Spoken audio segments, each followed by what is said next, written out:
जय शिवराय मित्रांनो, आज आपण एका अशा गडावर आलेलो आहोत जिथे छत्रपती शिवाजी महाराजांनी स्वराज्याची मुहूर्तमेढ रोवली, जिथे महाराजांनी वयाच्या केवळ 16व्या वर्षी आपल्या निवडक मावळ्यांबरोबर स्वराज्य निर्मितीची शपथ घेतली। आपण आलेलो आहोत रायरेश्वर किल्ल्यावर। रायरेश्वर किल्ला पुणे जिल्ह्यातील भोर तालुक्यात येतो। हा किल्ला पुण्यापासून 85 किलोमीटर अंतरावर तर भोरवरनं 30 किलोमीटर अंतरावर आहे। रायरेश्वरला जाण्यासाठी सर्वप्रथम भोर या शहरात यावे लागते।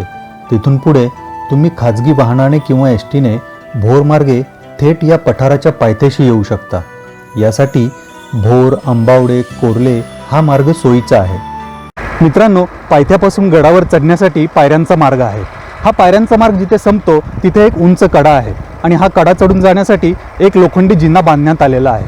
हा लोखंडी जिना चढून गेल्यानंतर आपण रायरेश्वर पठारावर पोहोचतो।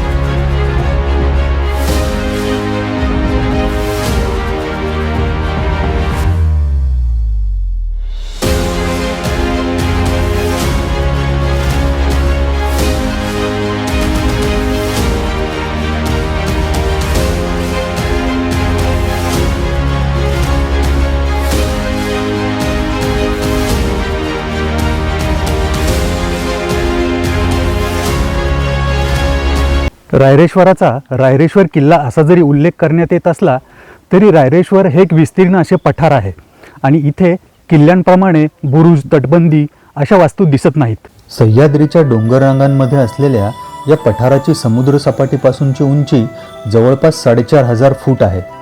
महाराष्ट्रातील एवढ्या उंचीवर असणाऱ्या काही निवडक पठारांमध्ये रायरेश्वर हे एक प्रसिद्ध पठार आहे। हे पठार पूर्व पश्चिम 16 किलोमीटर लांब आणि दक्षिण उत्तर 2 ते 3 किलोमीटर रुंद आहे।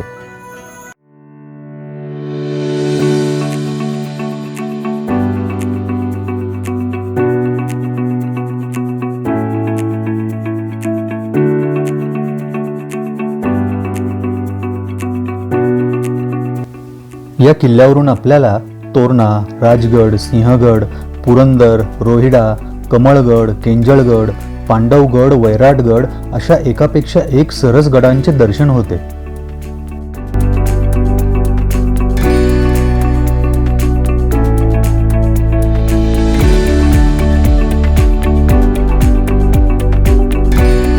रायरेश्वरावरील आणखी एक खासियत म्हणजे या ठिकाणी 1-2 नव्हे तर चक्क 7 वेगवेगळ्या रंगांची माती एकाच ठिकाणी आढळते।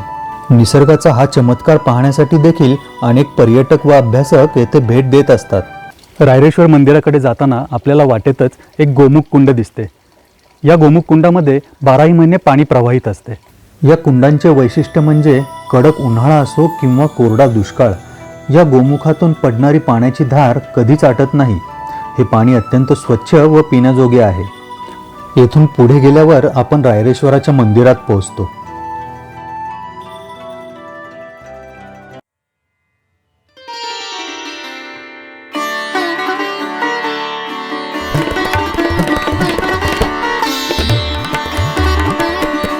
रायरेश्वरावरील महादेवाचे हे मंदिर फार प्राचीन म्हणजे अगदी पांडवकालीन असल्याचं सांगण्यात येतं।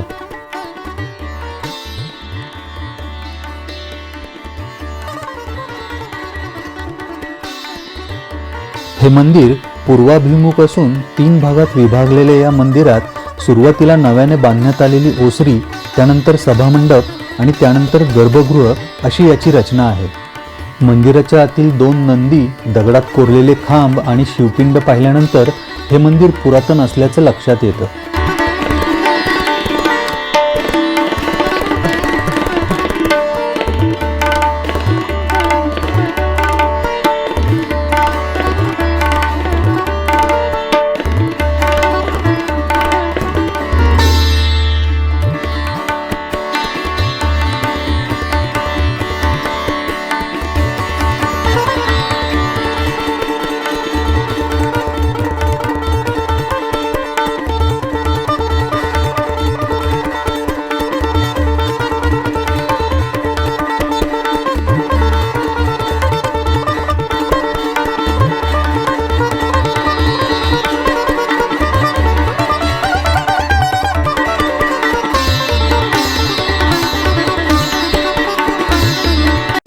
रायरेश्वरावरील ऐतिहासिक घटनेचं साक्षीदार असलेलं रायरेश्वर मंदिर आणि आजूबाजूच्या परिसराला भेट दिल्यानंतर महाराजांबद्दलचा असलेला आदर आणि आत्मीयता द्विगुणित झाली.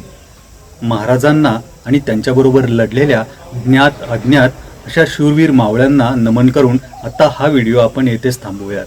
पुन्हा भेटूयात अशाच एखाद्या मोहिमेवर. तोपर्यंत जय शिवराय.